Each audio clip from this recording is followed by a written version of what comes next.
Hello friends, Pandian ஸ்டோரில் என்ன நடக்குதுன்னு பார்க்கலாம். அவங்க வீடியோவை ஸ்கிப் பண்ணாமல் கடைசி வரைக்கும் பாருங்கள். இப்போது நம்ம மயில் வந்து ஒரு முடிவு எடுத்துட்டாங்க. இதுக்கப்புறம் யார்கிட்டையுமே போய் கெஞ்சக்கூடாது, இனி நம்ம குழந்தைக்காக நம்ம வாழ்வோம் அப்படின்றதையுமே இங்கே நம்ம மீனா கிட்ட சொல்லிடுறாங்க. மீனா கிட்ட இன்னொரு விஷயமும் சொல்கிறாங்க.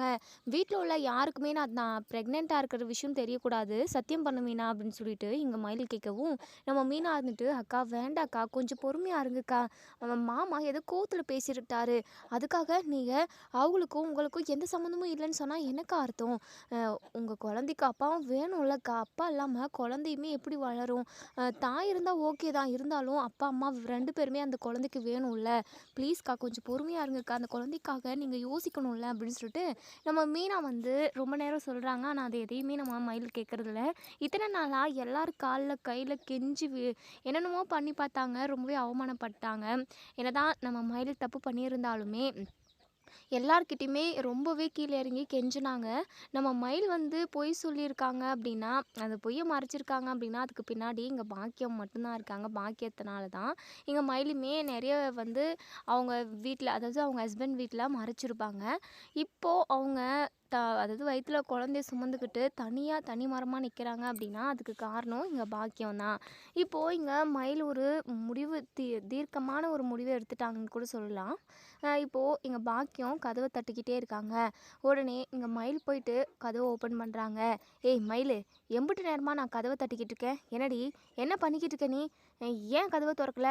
ஆமா, மாப்பிள்ள கோவில்ல வச்சு என்னடி சொன்னாங்க? எதுவுமே சொல்லாம உள்ள வந்து உட்காந்துருக்க. ஆமா, உன் முகமெல்லாம் அழுத மாதிரி இருக்கு. ஏ மீனா, என்ன மீனா, என்ன ஆச்சு?" அப்படின்னு சொல்லிட்டு எங்க பாக்கியம் ரொம்பவே கோவமா கேட்கவும், உடனே மயில் இருந்துட்டு, "அம்மா இனிமே எல்லாமே முடிஞ்சு போச்சுமா, இதுக்கப்புறம் என்ன இருக்கு சொல்லு? நான் மாமா கிட்ட எல்லா விஷயத்தையும் சொல்லிட்டேன். ஆனால் அது அதாவது நான் பொய் சொல்கிறேன்னு சொல்லிக்கிட்டு இருக்காகம்மா" அப்படின்னு சொல்லவும், இதை கேட்ட பாக்கியம் இருந்துட்டு, "மயிலு, அவங்க சொல்லிட்டு போயிட்டாங்க அப்படின்னா நீ அப்படியே விட்டுருவியா? எல்லாம் முடிஞ்சு போச்சு, இனிமேல் நான் இந்த வீட்டிலே இருக்கேன் அப்படின்னு சொல்லிட்டு சொல்ல போறியா மயிலு? இங்க பாரு மயிலு, அப்படி ஒரு எண்ணம் உன் மனசுல இருந்துச்சு அப்படின்னா, அத இப்போ அடியோட அழிச்சிடு மயிலு. அதுக்கு நான் ஒத்துக்க மாட்டேன். நீ அந்த வீட்டு வாரிச சுமந்துக்கிட்டு இந்த வீட்ல இருக்கணுமா? நான் என்ன உனக்கு காலம் ஃபுல்லா ஆக்கி கொட்டுறதுக்கு ரெடியா இருக்கனா என்ன? அது மட்டும் இல்லாம குழந்தை வயித்துக்கு வந்துருச்சு அப்படின்னா, சும்மாவா? எல்லாருக்கும் சந்தோஷம் தான். இருந்தாலும் செலவு இருக்குல்ல. மாசம் மாசம் செக்கப்பு போகணும். அது மட்டும் இல்லாம இன்னும் எக்கச்சக்கமான செலவு இருக்குது, அதெல்லாம் யார் பாப்பா? அந்த குழந்தைக்கு அப்பந்தான் பார்க்கணும். இங்கே பாரு, நான் இப்போவே போயிட்டு அவங்க வீட்டில் என்ன ஏதுன்னு பேசிட்டு வரேன் இரு மயில் அப்படின்னு சொல்லிட்டு, உடனே எங்கள் மயில் இருந்துட்டு, "அம்மா தயவு செஞ்சு நான் ஒரு விஷயம் உங்ககிட்ட சொல்லணும், அதை காது கொடுத்து கேளுமா. ஏன்னா இனிமே தான் நான் ஒரு தெளிவான முடிவு எடுத்திருக்கேன். இனிமேல் அவங்க யாருமே எனக்கு வேண்டாமா. நம்ம கையில் காலில் விழுந்து கெஞ்சி கூத்தாடி எல்லாமே பண்ணி பார்த்துருச்சு. இதுக்கப்புறமும் அவங்க யாருமே ஒத்து வரல அப்படின்னா அவங்கள விட்டுற வேண்டியது தானே. எதுக்காக சும்மா பிடிச்சி தொங்கிக்கிட்டு இருக்கணும்? வேண்டவே வேண்டாம். எனக்கு அவங்கள மாதிரி ஒரு ஆட்கள் எனக்கு வேண்டாமா" அப்படின்னு சொல்லிட்டு இங்கே மயில் வந்து எப்படியாவது சொல்லி புரிய வைக்கணும்னு நினைக்கிறாங்க. உடனே இங்கே பாக்கியம் இருந்துட்டு, "என்ன மயில், என்ன பேசிக்கிட்டு இருக்க நீ? வேண்டான்னு சொல்லிட்டா அப்போது உன்னையும் உன் குழந்தையும் யார் பார்த்துக்குவா? இங்கே பாரு, புள்ள பிறந்ததுக்கப்புறம் புள்ளவைய வளர்க்கணும் அப்படின்னா எக்கச்சக்கமான செலவாகும். அதை நல்ல ஒரு ஸ்கூலில் படிக்க வைக்கணும்டி. அது மட்டுமா, இன்னும் அதுக்கு வாய்க்கு ருசியாக வாங்கி போடுறதுக்கு அதுக்கு இதுக்குன்னு மாதம் 50,000 சம்பாதிச்சா கூட பத்தாது. என்னடி பேசிக்கிட்டு இருக்க நீ?" அப்படின்னு சொல்லிட்டு, "அம்மா எனக்கு தெரியுமா, என் குழந்தைய எப்படி பார்த்துக்கணும், எப்படி வளர்க்கணும்னு சொல்லிட்டு எனக்கு தெரியும். தேவையில்லாமல் இங்கே என்கிட்ட பேசிக்கிட்டு இருக்காத" அப்படின்னு சொல்லிட்டு எங்கள் மயில் சொல்கிறாங்க. "இங்கே பாருடி, கண்டிப்பாக நான் ஒத்துக்க மாட்டேன். இந்த வீட்டில் இருக்கவே கூடாது. நீ உன் கல்யாணம் பண்ண வீட்டில் தான் இருக்கணும். உனக்கு கல்யாணம் என்னைக்கு பண்ணி கொடுத்தனோ அன்னைக்கு அது உன் வீடாச்சு. இப்போது இந்த வீட்டில் உனக்கு இடமே இல்லை" அப்படின்ற மாதிரி சொல்லவும், "இங்கே பாருமா, இருக்கட்டும், அதை பற்றி எனக்கு கவலையே இல்லை. இப்படி ஒரு வார்த்தையை சொல்லுவேன்னு தான் எனக்கு நல்லாவே தெரியும். இனிமேல் நான் ஒரு நிமிஷம் கூட இந்த வீட்டில் இருக்க போகிறது கிடையாது" அப்படின்னு சொல்லிட்டு இதை எல்லாத்தையுமே நம்ம மீனா பார்த்துக்கிட்டு இருக்காங்க. பாக்கியம் கிட்ட வந்து, "இங்கே பாருங்க, தயவு செஞ்சு கொஞ்சம் பொறுமையா இருங்களேன். அக்கா தான் ஏதோ கோவத்தில் என்னென்னமோ பேசிக்கிட்டு இருக்காங்க. கண்டிப்பாக என்னைக்காவது ஒரு நாள் பிரச்சனை சரியாகும். அதை நீங்கள் பொறுமையாக ஹேண்டில் பண்ணாமல் நீங்கள் பாட்டுக்கு நினச்சோம் குதிச்சோன்ற மாதிரி பண்ணிக்கிட்டு இருக்கீங்க. இங்கே பாருமா, எல்லாம் எனக்கு தெரியும். தேவையில்லாமல் நீங்கள் எதுவும் பேசிக்கிட்டு இருக்காத. ஃபஸ்ட்டு உன் வேலையை போய் பாரு" அப்படின்னு சொல்லிட்டு இங்க நம்ம பாக்கியம் வந்து இங்கே மீனாவை திட்டி அங்கேருந்து அனுப்பிடுறாங்க. நம்ம மயிலுமே ட்ரெஸ் எல்லாத்தையுமே பேக் பண்ணிக்கிட்டு இருக்காங்க. மீனா யோசிச்சுக்கிட்டே இருக்காங்க, அக்கா எங்கே போக முடியும், எங்கே போகிறதுக்கு இடம் இருக்குது அவங்களுக்கு அப்படின்னு சொல்லிட்டு அந்த யோசனையிலேயே நடந்தே அப்படியே ஆஃபீஸ்க்கு நடந்தே போயிடுறாங்க. இப்போது நம்ம மயில் வந்து எல்லா ட்ரெஸ்ஸையுமே ஒன்றும் விடாமல் இந்த பக்கம் இனிமேல் வரவே கூடாது, நமக்கு சம்மந்தப்பட்டது எதுவுமே இந்த வீட்டில் இருக்கக்கூடாது அப்படின்னு சொல்லிட்டு எல்லாத்தையுமே பேக் பண்ணிக்கிட்டு இருக்காங்க.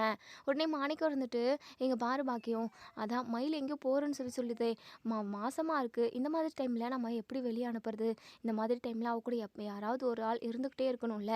அவ தனியா எங்கம்மா பாக்கியம் போவா அப்படின்னு சொல்லிட்டு, யோவ் சும்மா இருயா! அவ தான் நாடகம் நடிச்சுக்கிட்டு இருக்கா அப்படின்னா, கடைசி வரைக்கும் இதே வீட்ல இருந்துறலாம். புருஷன் வீட்டுக்கு போவே வேண்டாம். புருஷன் வீட்டு ஆளுங்களுக்கு எந்த ஒரு தொந்தரவும் கொடுக்க வேண்டான்னு சொல்லிட்டு உன் பொண்ணு நினைச்சுக்கிட்டு இருக்கா போல.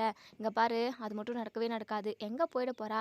2 நாளைக்கு அங்க இங்கன்னு அலைஞ்சு திரிஞ்சுட்டு இதே வீட்டுக்கு தான் வரணும். போறதுக்கு அவளுக்கு போக்கடம் இருக்கணும்ல. அதுக்குள்ள நான் அந்த வீட்ல போயிட்டு என்ன பேசணுமோ அத எல்லாத்தையுமே பேசிடுறேன் அப்படின்னு சொல்லிட்டு இங்க பாக்கியம் வந்து சொல்றாங்க.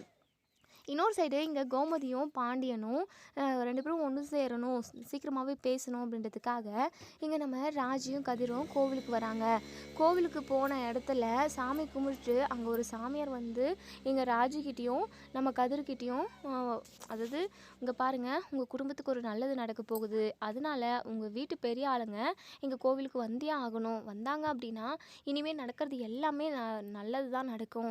அவங்கக்கிட்ட நான் வாக்கு சொல்லணும் அப்படின்னு சொல்லிட்டு உடனே இங்கே ராஜு இருந்துட்டு, இது மேலே எங்களுக்கு நம்பிக்கை இல்லை, வேண்டாங்க, எங்கள் வீட்டு ஆளுங்க எல்லாருமே வேலையாக இருப்பாங்க, அது மட்டும் இல்லாமல் இதெல்லாம் யாரும் நம்பவும் நம்ப மாட்டாங்க. இங்கே பாரு தாயி, நான் இப்போ சொல்கிற போகிற வாக்கு தெய்வ வாக்கு, எப்போவுமே கண்டிப்பாக நான் சொன்னது நடந்தே தான் தீரும். உங்கள் வீட்டுக்கு கஷ்டமெல்லாம் போய் நல்ல காலம் பிறக்க போகுது. அதுக்கு முன்னாடியே நான் அந்த விஷயத்த உங்களுக்கு தெரிய வைக்கிறேன். கண்டிப்பாக அது கட்டாயம் நடக்கும். அது நடந்ததுக்கப்புறம் நீங்கள் 2 பேரும் என்னை தேடி வருவீங்க தாயி அப்படின்னு சொல்லிட்டு இங்கே நம்ம ராஜுக்கிட்ட சொல்கிறாங்க. உடனே கதிருமே இரு ராஜு அப்படின்னு சொல்லிட்டு கோமதிக்கு கால் பண்ணி விஷயத்த சொல்கிறாங்க. டேய் என்னடா அதெல்லாம் ஒன்றும் இல்லை, அதெல்லாம் சும்மா, நீ அதெல்லாம் நம்பிக்கிட்டு இருக்காத, எனக்கு வேலை இருக்குடா அப்படின்னு சொல்லிட்டு. அம்மா நாங்களும் அப்படி சொல்லியாச்சுமா, நீயும் அப்பாவும் வந்தே ஆகணும்னு சொல்லிட்டு அந்த சாமியார் சொல்லிக்கிட்டே இருக்காரு. அது மட்டும் இல்லாமல் நீயும் அப்பாவும் பேசாமல் தானே இருக்கீங்க, ஒருவேளை நீங்கள் சீக்கிரமாக பேசுவீங்க அப்படின்றத சொல்கிறாரா என்னமோ. சரி நீ கிளம்பி வாமா, நான் அப்பாவுக்கும் சொல்கிறேன் அப்படின்னு சொல்லிட்டு. டேய் அதெல்லாம் வேணாண்டா அப்படின்னு சொல்லவும், அம்மா நீ கிளம்பி வாமா அப்படின்னு சொல்லிட்டு ஃபோனை வச்சுடுறாங்க. இப்போது இங்கே கோமதியுமே கரடியே கிளம்பி வந்துக்கிட்டு இருக்காங்க. பாண்டியனுக்குமே இன்ஃபார்ம் பண்ணிடுறாங்க. பாண்டியனுமே திட்ட தான் செய்கிறாங்க. சரி இவ்வளோ தூரம் கதிர் கூப்பிட்றானே அப்படின்றதுக்காக நம்ம பாண்டியனுமே அங்கேருந்து கிளம்பி கோவிலுக்கு வராங்க. இப்போ கோவிலுக்கு உள்ளே போகிறப்போ இங்கே கோமதியும் பாண்டியனும் பார்த்துக்கிறாங்க. கோமதியை பார்த்ததுமே இங்கே பாண்டியன் இருந்துட்டு, எதுக்காக இவ வந்திருப்பா, ஒருவேளை கதிர் இவளையும் வர வச்சிருப்பானோ, ஒருவேளை 2 பேரும் ஒன்று சேர்ந்து பேசணுன்றதுக்காக கதிர் ஏதாவது பிளான் பண்ணுறானா அப்படின்ற மாதிரியுமே நம்ம பாண்டியன் வந்து மனசுக்குள்ளே நினைக்கிறாங்க. இப்போது உள்ளே போயிடுறாங்க. டே கதிர் எங்கடா இருக்க அப்படின்னு சொல்லிட்டு ஃபோன் பண்ணி கேட்கவும், அப்பா இங்கே தான்ப்பா, இங்கே வாங்க, இன்னும் கொஞ்சம் முன்னாடி வாங்க அப்படின்னு சொல்லிட்டு கூப்பிடுறாங்க. இப்போது கதிரும் ராஜும் அந்த சித்தர் முன்னாடி உட்காந்துருக்காங்க. டேய் என்னடா இதெல்லாம் அப்படின்னு சொல்லிட்டு நம்ம கோமதி கேட்கவும், அம்மா வாமா வந்து உட்காருமா, இவங்க தான் உங்ககிட்ட உங்கள் வீட்டு பெரிய ஆளுங்க கிட்ட பேசியே ஆகணும்னு சொல்லிட்டு சொல்லிக்கிட்டே இருக்காரு, போகிறேன்னா கூட விட மாட்டேங்கிறாரு. எந்த ஒரு சாமியாருமே அதாவது நம்ம குறி கேட்டோம் அப்படின்னா சொல்லுவாங்க, இல்லை வேண்டான்னு சொல்லிட்டா அவங்க பாட்டுக்கு விட்டுட்டு போயிடுவாங்க. இவங்க என்னடானா எங்களை கெஞ்சிக்கிட்டே இருக்காரு, நம்ம வீட்டுக்கு ஏதோ நல்லது நடக்குதான், அதை உங்ககிட்ட தான் சொல்லணும்னு சொல்லிட்டு அடம் பிடிக்கிறாரு அப்படின்னு சொல்லிட்டு. என்னடா இது, இந்த மாதிரி எங்கேயுமே நான் கேள்விப்பட்டதில்லை, இப்படி கூடவா சாமியார் இருப்பாங்க அப்படின்னு சொல்லிட்டு இங்கே நம்ம கோமதி வந்து சொல்கிறாங்க. உடனே இங்கே அந்த சித்தர் இருந்துட்டு, இங்கே பாரு தாயி, உட்காரு தாயி, நின்றுக்கிட்டே பேசிக்கிட்டு இருக்க, உங்களுக்கு நல்ல செய்தி சொல்கிறதுக்காக தான் அந்த கடவுள் என்ன அனுப்பிக்கிறாரு, நீங்கள் உட்காருங்க, 2 பேரும் உட்காருங்க அப்படின்னு சொல்லிட்டு. என்ன சுவாமி சொல்கிறீங்க, எங்களுக்கு ஒன்றுமே புரியல, கெட்டது மேலே கெட்டது வீட்டுக்குள்ளே நடந்துக்கிட்டே தான் இருக்குது, ஏதாவது ஒரு பிரச்சனை வந்துக்கிட்டே இருக்குது சுவாமி, அப்படிப்பட்ட சுச்சுவேஷனில் நீங்கள் நல்லது சொல்கிறேன்னு சொல்லியிருக்கீங்க, அப்படி என்ன சுவாமி நல்லது அப்படின்னு சொல்லவும், ஆமாம் தாயி, உங்கள் குடும்பத்துக்கு ஒரு வாரிசு வரப்போகுது அப்படின்னு சொல்லிட்டு. இதை கேட்ட இங்கே நம்ம கோமதி ரொம்பவே சந்தோஷப்படுறாங்க. என்ன சுவாமி சொல்கிறீங்க அப்படின்னு சொல்லிட்டு. ஆமாம் தாயி, உங்கள் குடும்பத்துக்கு அந்த வாரிசு வர்றது மூலமாக உங்கள் வீட்டில் ஒட்டுமொத்த பிரச்சனையுமே சரியாகி நீங்கள் எல்லாருமே சந்தோஷமாக இருப்பீங்க, எல்லா பிரச்சனையுமே முடிவுக்கு வரப்போகுது தாயி அப்படின்னு சொல்லிட்டு. இப்போ கோமதி வந்து மனசுக்குள்ளே நினைக்கிறாங்க, எப்படியும் சரவணனுக்கும் மயிலுக்கும் விவாகரத்து ஆகிடணும், ராஜியும் மீனாவும் ப்ரெக்னென்ட் ஆகி வீட்டுக்கு ஒரு 2 பேர குழந்தைங்கள பெற்று கொடுத்துடணும் அப்படின்ற மாதிரி தான் இங்கே நம்ம கோமதி நினைக்கிறாங்க. ஆனால் ப்ரெக்னெண்ட்டாக இருக்கிறது நம்ம மயில் தான். மயில் ப்ரெக்னெண்ட்டாக இருக்கிற விஷயம் இங்கே நம்ம மயில் வந்து சரவணன் கிட்ட சொல்லியிருப்பாங்க. ஸோ சரவணன் வந்து சொல்லியிருக்க மாட்டாங்க, யாருக்கிட்டையுமே சொல்லியிருக்க மாட்டாங்க. ஏன்னா அது பொய் அப்படின்ற மாதிரி தான் சரவணன் வந்து நினச்சிக்கிட்டு இருப்பாரு. இப்போது யாருக்குமே தெரியாது இல்லையா மயில் ப்ரெக்னெண்ட்டாக இருக்கிறது, அப்படியே சொன்னாலும் அது பொய்ன்ற மாதிரி தான் கோமதி ஃபேமிலியில் எல்லாருமே சொல்லுவாங்க. அதனால் இப்போது இங்கே சாமியார் சொன்னதும் நம்ம கோமதிக்கு மைண்ட் செட்டெல்லாம் இங்கே மீனா மேலேயும் நம்ம ராஜி மேலேயும் தான் போகுது. அவங்க 2 பேரும் தான் குட்டி குழந்தைய பெற்று கொடுக்க போகிறாங்க அப்படின்னு சொல்லிட்டு நம்ம கோமதி மனசுக்குள்ளேயே நினைக்கிறாங்க. நம்ம பாண்டியனுக்குமே ரொம்ப சந்தோஷம். இப்போ பாண்டியனும் கோமதியும் கையெடுத்து கும்பிட்டு ரொம்ப நன்றி சுவாமி, நல்ல விஷயம் சொல்லியிருக்கீங்க. எப்போ இதெல்லாம் நடக்கும், எப்போ ப்ரெக்னென்ட் ஆகுவாங்க எங்கள் வீட்டு மருமகங்க அப்படின்னு சொல்லிட்டு. ஏற்கனவே ஆயிட்டாங்கம்மா, அந்த கரு உருவாயிடுச்சு. உங்கள் வீட்டுக்கு வரப்போகிற வாரிசு இன்னும் எண்ணி 10 மாசத்துல வெளியே வந்து வெளி உலகத்தை பார்த்து உங்கள் எல்லாரையுமே பார்க்க போகுது அப்படின்னு சொல்லிட்டு சொல்கிறாங்க. இதை கேட்ட இங்கே நம்ம ராஜியுமே கன்ஃபியூஸ் ஆகுறாங்க. இருந்தாலும் தான் ப்ரெக்னென்ட் ஆகணும்னு அவங்களுக்கு வந்து ரொம்ப ரொம்ப ஆசை. ஆனால் அவங்க டேட் வந்து இப்போ தான் முடிஞ்சிருக்கும். அப்போது மீனாக்காவை தான் சொல்லுவாங்க அப்படின்ற மாதிரி தான் ராஜியுமே நினைக்கிறாங்க. இப்போது இங்கே நம்ம ராஜி இருந்துட்டு ரொம்ப நல்ல விஷயத்த சொல்லியிருக்கேங்க சுவாமி, இனிமே கண்டிப்பாக எங்கள் வீட்டில் எல்லாமே நல்லதாகவே தான் நடக்கணும். ஏற்கனவே எக்கச்சக்கமான பிரச்சனையெல்லாம் ஃபேஸ் பண்ணிக்கிட்டு இருக்கோம். அது மட்டும் இல்லாமல் சரவணன் மாமா வாழ்க்கை நல்லபடியாக இருக்குமா, இனிமேல் அவங்க வாழ்க்கையில் எந்த பிரச்சனையுமே வராதா அப்படின்னு சொல்லிட்டு இங்கே நம்ம ராஜி கேட்கவும், உடனே கோமதி இருந்துட்டு கரெக்டாக கேட்டார் ராஜி, நானும் அது விஷயமா தான் கேட்கலான்னு இருந்தேன் சுவாமி. என் பெரிய பிள்ளை அவன் ஒரு பிரச்சனையில் இருக்கான். அவனோட வாழ்க்கையை நினச்சாதான் எனக்கு ஒவ்வொரு நிமிஷமும் ரொம்பவே பயமாகவும் பதட்டமாகவும் இருக்குது. அவன் வாழ்க்கை என்ன ஆகுன்றத கொஞ்சம் கணிச்சு சொல்ல முடியுமா சுவாமி அப்படின்னு சொல்லிட்டு. கண்டிப்பாம்மா, அந்த பிள்ளையோட வாழ்க்கை நல்லபடியாக இருக்க போகுது. அதுக்கு கொஞ்சம் கோவம் வரக்கூடாது. எல்லாத்தையுமே பொறுமையாக நிதானமாக யோசித்து முடிவு எடுக்கணுமா. இந்த டைமில் தான் நீங்கள் எடுக்கிற முடிவு கரெக்டாக இருக்கணும். கொஞ்சம் தப்பு தடுமாறி போயிடுச்சுன்னா கூட நீங்கள் அதனால் கொஞ்சம் தவிக்க வேண்டியதாக வரும் அப்படின்னு சொல்லிட்டு. இதை வந்து கேட்டு நம்ம பாண்டியனுக்கு ஒரு மாதிரி கஷ்டமாக தான் இருக்குது. சுவாமி, நீங்கள் எப்படி என்ன சொல்கிறீங்கன்னு ஒன்றும் புரியல, எந்த விஷயத்தில் நாங்கள் முடிவெடுக்கணும் அப்படின்னு சொல்லி கேட்கவும், அதெல்லாம் அந்த கடவுளாக அமைச்சு கொடுப்பாரு. அது மட்டும் இல்லாமல் உங்கள் பையனோட வாழ்க்கை சிக்கலில் போய்கிட்டு இருக்கு. அது மட்டும் இல்லாமல் கோர்ட்டில் கேஸ் எல்லாம் கூட போய்கிட்டு இருக்கு. உண்மை தானே அப்படின்னு சொல்லிட்டு. உண்மைதான் சுவாமி அப்படின்னு சொல்லிட்டு நம்ம கோமதி சொல்கிறாங்க. இங்கே பாரு தாயி, இப்போது அந்த அதாவது உங்கள் பெரிய புள்ளியோட பொண்டாட்டி பொய் சொல்லி அது இதுன்னு சொல்லிட்டு என்னென்னவோ பண்ணி உங்கள் வீட்டுக்குள்ளே வந்திருக்கலாம். ஆனால் அந்த பொண்ணு ரொம்ப நல்ல பொண்ணு தான். ஏதோ ஒரு சுச்சுவேஷனால் அப்படி ஒரு பொய்யை சொல்லிடுச்சு. இதுக்கப்புறம் நீங்கள் அந்த பொண்ணை ஏற்றுக்கிறது தான் உங்கள் குடும்பத்துக்கு நல்லதாக இருக்கும் அப்படின்னு சொல்லவும், இதை கேட்ட எங்கள் பாண்டியனுக்கும் கோமதிக்கும் முன்னாடி சந்தோஷப்பட்ட மாதிரி இப்போது சந்தோஷப்படலை, பயங்கரமாக கோவம் தான் வருது. உடனே இங்கே நம்ம கோமதி இருந்துட்டு, என்ன சுவாமி, அவள் தான் சரியான ஃப்ராடுக்காரி, அவள் வேண்டவே வேண்டான்னு சொல்லிட்டு தான் நாங்கள் கேஸே நடத்திக்கிட்டு இருக்கோம். என் பையனை விட்டு போயிட்டானா அப்போ தான் நல்லாயிருக்குன்ற மாதிரி நாங்கள் இருக்கோம். நீங்கள் என்னென்னா அவளை ஏற்றுக்கணும்னு சொல்லிக்கிட்டு இருக்கீங்க. இல்லை சுவாமி, அது மட்டும் நடக்கவே நடக்காது அப்படின்னு சொல்லிட்டு. என்ன தாயி பேசிக்கிட்டு இருக்க, அதெல்லாம் நடக்கும். இங்கே பாரு தாயி, நான் சொல்கிறத கேளு தாயி, நான் சொன்னால் எல்லாமே பழிக்கும். அந்த பொண்ணு நல்ல பொண்ணு தான். உங்கள் குடும்பத்துக்கு வந்தப்பத்துலேருந்து உங்ககிட்ட யார்கிட்டையாவது கடுமையாகவோ இல்லை இந்த வேலையை தான் செய்வேன் அப்படின்னு சொல்லிட்டு அந்த பொண்ணு சொல்லியிருக்கா? இல்லை, வீட்டில் உள்ள ஒட்டுமொத்த வேலையுமே அந்த பொண்ணு இழுத்து போட்டுக்கிட்டு செய்யும். அது மட்டும் இல்லாமல் மாமியார் மாமனார்னு எல்லார் மேலேயும் மதிப்பும் மரியாதையும் நிறைய வச்சுக்கிட்டு இருந்தது.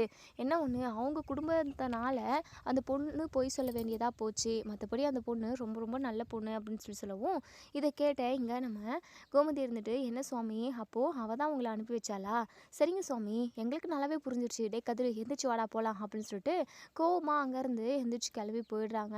இப்போது பாண்டியன் அந்த இடத்துல கோவில்லே இருக்காங்க. பயங்கரமாக யோசிக்கிறாங்க. திரும்பவும் அந்த சித்தரை போய் பார்க்குறாங்க. சுவாமி, நீங்கள் மயில் சொல்லி கண்டிப்பாக வந்திருக்க மாட்டீங்கன்னு எனக்கு தோணுது. ஆனால் எங்ககிட்ட ஒரு முக்கியமான விஷயம் பேசணும், நல்ல விஷயம் நடக்க போகுது, எங்களை பார்த்து பேசணுன்ற மாதிரியெல்லாம் சொல்லியிருக்கீங்க. எங்கள் குடும்பத்துக்கு ஏதோ ஒரு நல்லது நடக்கணுன்றதுக்காக தான் இப்படிலாம் பேசுகிறீங்கன்னு எனக்கு நல்லாவே புரியுது.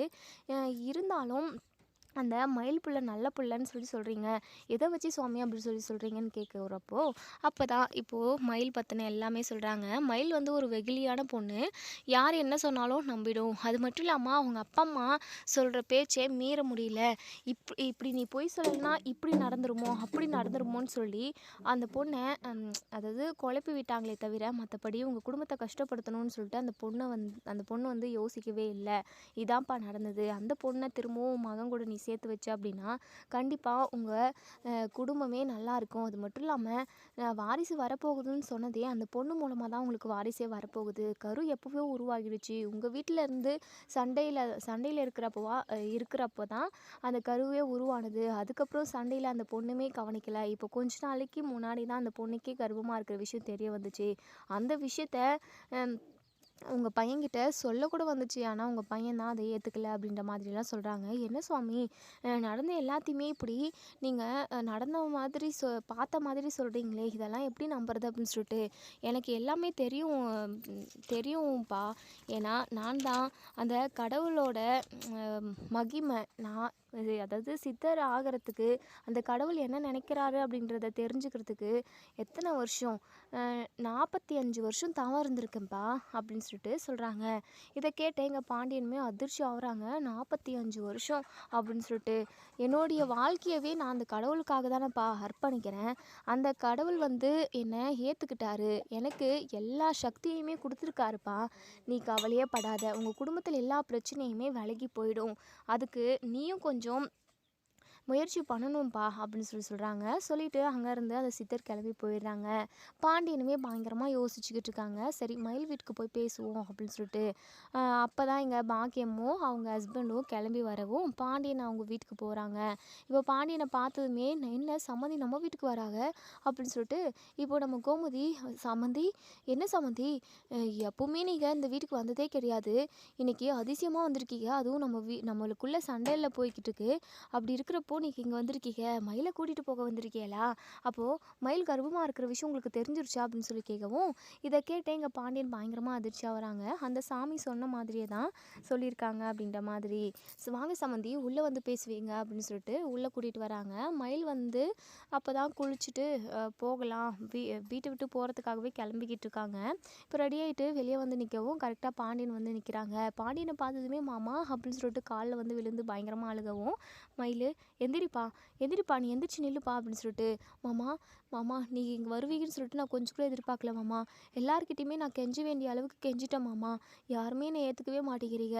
தப்பு பண்ணால் திருந்துறதுக்கான ஒரு வாய்ப்பு நீங்கள் யாருமே கொடுக்க மாட்டீங்களா மாமா? ஏன் மாமா அப்படி என்ன மாமா நான் பெரிய தப்பு பண்ணிட்டேன்? யாரையானா கொலையாக பண்ணிட்டேன்? இல்லை ஏன் மாமா என்னை புரிஞ்சிக்கவே மாட்டேங்கிறீங்க? அப்படி இப்படின்னு சொல்லிட்டு இங்கே நம்ம மயில் பயங்கரமாக அழுகிறாங்க. அது மட்டும் இல்லாமல் தான் ப்ரெக்னெண்ட்டாக இருக்கிற விஷயத்த இங்கே நம்ம பாண்டியன் கிட்ட சொல்கிறாங்க. மாமா நம்ம குடும்பத்துக்கு ஒரு வாரிசு வர போகுது மாமா. நான் நம்ம குடும்ப வாரிசை சுமந்துக்கிட்டு இருக்கேன் மாமா அப்படின்னு சொல்லிட்டு மயில் அழுதுகிட்டே சொல்லவும் இதை கேட்ட பாண்டியனுக்கு பயங்கர சந்தோஷமாக இருக்குது. சரவணனோட குழந்த மயில் வயிற்றுக்குள்ளே வளர்ந்துக்கிட்டு இருக்கேன்ற ஒரு பாசம் அவ்வளோ ஒரு மாதிரி சந்தோஷப்படுறாங்க நம்ம பாண்டியன். மயில் உண்மையாகவே நீ கர்ப்பமாக இருக்கியாப்பா அப்படின்னு சொல்லிட்டு ஆமாம் மாமா. இது விஷயமா நான் சரவணன் மாமாவை கூட பார்த்து பேசுகிறேன். இந்த வயிற்றில் வளர்கிற குழந்த எந்தே இல்லைன்னு சொல்கிறாங்க. இதை கேட்டதுமே நான் ரொம்ப உடஞ்சி போயிட்டேன் தெரியுமா மாமா. கல்யாணம் பண்ணுறதுக்காக என் அப்பா அம்மா பொய் சொன்னாங்க. அந்த பொய்யை உங்ககிட்ட எல்லாருக்கிட்டேருந்துமே மறைச்சேன். அது தப்பு தான் மாமா. ரொம்ப ரொம்ப தப்பு தான். ஆனால் அதுக்காக வேற ஒருத்தவங்க கிட்ட போய் நான் புள்ளையை வாங்கிட்டு வருவேனா மாமா? இது வரைக்கும் ஒருத்தவங்களை கூட நான் எடுத்து பார்க்கல. என் மாமாவே உலகம்னு சொல்லிட்டு நான் இருக்கேன். இப்படி என்னை அவமானப்படுத்திட்டாங்களே. இதுக்கப்புறம் அவங்க கூட பேசவே கூடாது. இனிமேல் நம்ம குழந்தைக்காக வாழ்வோன்ற மாதிரி ஒரு முடிவு எடுக்கிற நேரத்தில் தான் நீங்கள் நிற்கிறீங்க மாமா அப்படின்னு சொல்லிட்டு இங்கே சொல்லவும் இதை கேட்டு நம்ம பாண்டியனுக்கே ஒரு மாதிரி ஆயிடுது. அவன் அப்படியே பேசினா கண்டிப்பாக அவன் அப்படி பேசியிருக்க ஆளே இல்லைம்மா அப்படின்னு சொல்லவும் மாமா பேசுனாங்களே அவங்க அப்படி பேசுனதுனால தான் நான் மனசு உடைஞ்சு போய் இனிமேல் யாருக்காகவும் நான் போய் கெஞ்சவே கூடாது. என் குழந்தைக்காக இனிமேல் நான் வாழ ஆரம்பிக்கணும்னு சொல்லிட்டு நான் நினச்சிக்கிட்டு இருந்தேன் மாமா. உங்களுக்கு ஒன்று தெரியுமா மாமா? எனக்கு பெத்த இடம் கூட சொந்தம் இல்லை மாமா. எனக்கு யாருமே இல்லை. நான் இங்கேயே இருந்துடணும்னு சொல்லிட்டு என் அம்மாவுக்கு பயம். எப்படியாவது என்னை விரட்டி விட்டுறணும்னு சொல்லிட்டு இப்போ கூட நான் வேறு எங்கேயாவது போயிட்டு தங்கிக்கலான்றதுக்காக தான் துணிமணியெல்லாம் பேக் பண்ணிக்கிட்டு இருந்தேன் மாமா அப்படின்னு சொல்கிறாங்க. என்னப்பா மயில் சொல்கிற அப்படின்னு சொல்லி கேட்கவும் ஆமாம் மாமா. எனக்கு மேலே யாருக்குமே பாசமே கிடையாது, அக்கறையும் கிடையாது. என் அம்மாவுக்கு என்னை கல்யாணம் பண்ணி கொடுத்ததோட கடமெல்லாம் முடிஞ்சிருச்சு மாமா. இதுக்கப்புறம் நான் அந்த வீட்டுக்கு வரத்துக்கோ தங்கறதுக்கோ கூட உரிமை இல்லை. அப்படி தான் என்னை நடத்துகிறாங்க. இப்படி எல்லாருக்கிட்டையும் நான் எதுக்காக மாமா கஷ்டப்படணும்? அப்படி என்ன மாமா நான் பெரிய தப்பு பண்ணிட்டேன் அப்படின்னலாம் சொல்லி இங்கே நம்ம மயிலோட சுச்சுவேஷன் எல்லாத்தையுமே இங்கே பாண்டியன் கிட்ட சொல்லி பயங்கரமாக அழுதுகிட்டு இருக்காங்க.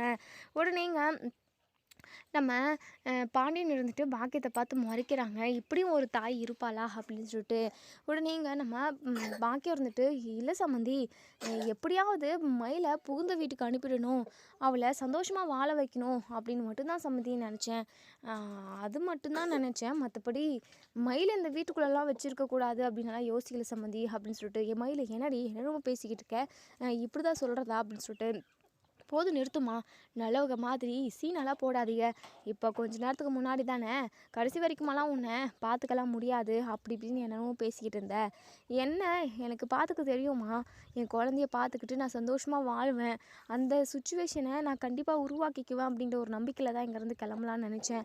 மாமா எதுக்காகவோ வந்திருக்காங்க. மாமா கண்டிப்பாக நீங்கள் என்னை கூட்டிகிட்டு போகிறதுக்காக வந்திருக்க மாட்டீங்க, ஆனால் எதுக்காக வந்திருக்கீங்க அப்படின்னு சொல்லி கேட்கவும், அப்போ தான் இங்கே நம்ம பாண்டியன் இருந்துட்டு, இல்லைப்பா மயிலு, கோவிலில் ஒரு சித்தரை பார்த்தேன், சித்தர் வந்து உங்கள் வீட்டுக்கு வாரிசு வரப்போகுது, அதுவும் மருமக மூலமாக தான் வரப்போகுதுன்ற மாதிரி சொன்னாங்க.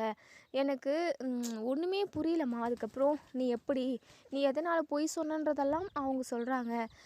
அதுக்கப்புறம் உன் அத்தை கூட வந்திருந்தா, ஆனால் உன் அத்தை வந்து அதை நம்பவே இல்லை, எந்திரிச்சு போயிட்டா. அதுக்கப்புறம் நான், சாமி என்ன சுவாமி நடக்கிறது எல்லாத்தையுமே நீங்கள் அப்படியே பார்த்த மாதிரி சொல்கிறீங்க, எனக்கு என்னமோ ஒருவேளை நீங்கள் மயில் சொல்லி தான் இப்படியெல்லாம் பேசுகிறீங்களா அப்படின்ற மாதிரியெல்லாம் கேட்டேன். ஆனால் அந்த சுவாமி சொன்னது என்ன அப்படின்னா, 45 வருஷமாக அவர் தவம் இருந்தாராம், கடவுள் என்ன சொன்னாலுமே அவருக்கு தெரியுமா, அந்த வகையில் தான் உன்னை பற்றின நம்ம குடும்பத்தில் என்னெல்லாம் நடந்ததோ அது எல்லாத்தையுமே அவர் சொன்னார் மயில். அதே சமயம் உன்னுடைய நல்ல மனசை கூட அவர் எடுத்து சொல்லி புரிய வச்சார். அதான் உன்னை பார்த்து பேசிட்டு போயிடலாம், உண்மையாகவே நீ கர்ப்பமாக இருக்கியான்ற விஷயத்தை தெரிஞ்சுக்கலான்றதுக்காக தான் நான் இங்கே வந்தேன். இங்கே பாருப்பா மயில், நீ கவலைப்படாதப்பா, உனக்காக இந்த மாமா இருக்க, எப்படியாவது கண்டிப்பாக உன்னை நான் நம்ம வீட்டுக்குள்ளே கூட்டிகிட்டு போகிறேன் அப்படின்னு சொல்லவும், இதை கேட்ட நம்ம மயிலுக்கு ரொம்பவே சந்தோஷமாக இருக்குது. மாமா என்ன மாமா சொல்கிறீங்க அப்படின்னு சொல்லி கேட்கவும், ஆமாப்பா மயில், தப்பு பண்ணுறவங்க எத்தனையோ பேர் இருக்காங்க, தப்பு பண்ணி திருந்தி வாழ்கிறதுக்கு ஒரு வாய்ப்பு கொடுக்கணும்ல, நீ சொன்ன மாதிரி கண்டிப்பாக உன்னை நான் அந்த வீட்டுக்குள்ளே கூட்டிகிட்டு போயிடுவேன், அதுக்கு நீ பொறுமையாக இருக்கணும். இங்கே பாருங்கள் சம்மந்தியம்மா, மயிலை நல்லபடியாக பார்த்துக்கோங்க, எங்கள் குடும்ப வாரிசு மயில் வயிற்றுக்குள்ளே வளர்ந்துக்கிட்டு இருக்கு, அவளை எதுவும் கொடுமைப்படுத்தாதீங்க, எப்படி செலவானாலும் நான் கொடுக்குறேன் அவள் செலவை அப்படின்னு சொல்கிறாங்க. இதை கேட்டேங்க நம்ம மயிலும் ரொம்பவே படுறாங்க. மாமா, என்னை மதித்து நீங்கள் இப்படி ஒரு வார்த்தை சொல்லியிருக்கீங்க, ஆனால் சரவணன் மாமா கூட என்னை சந்தேகப்பட்டாங்க, ஆனால் நீங்கள் என்னை மதிச்சிருக்கீங்க, எனக்கு ரொம்ப சந்தோஷமாக இருக்குது மாமா அப்படின்னு சொல்லிட்டு அழுகுறாங்க. இதோட இந்த ரிவ்யூ முடியுது. இதுக்கப்புறம் என்ன நடக்கும் சொல்லி வெயிட் பண்ணி பார்ப்போம் ஃப்ரெண்ட்ஸ். வீடியோ பிடிச்சிருந்தா லைக் பண்ணி கமெண்ட் பண்ணி தெரிவிங்க. இனி என்ன நடக்கும் அப்படின்றத உங்களோட தாட் என்ன அப்படின்றத கமெண்டில் சொல்லுங்கள். தேங்க்யூ.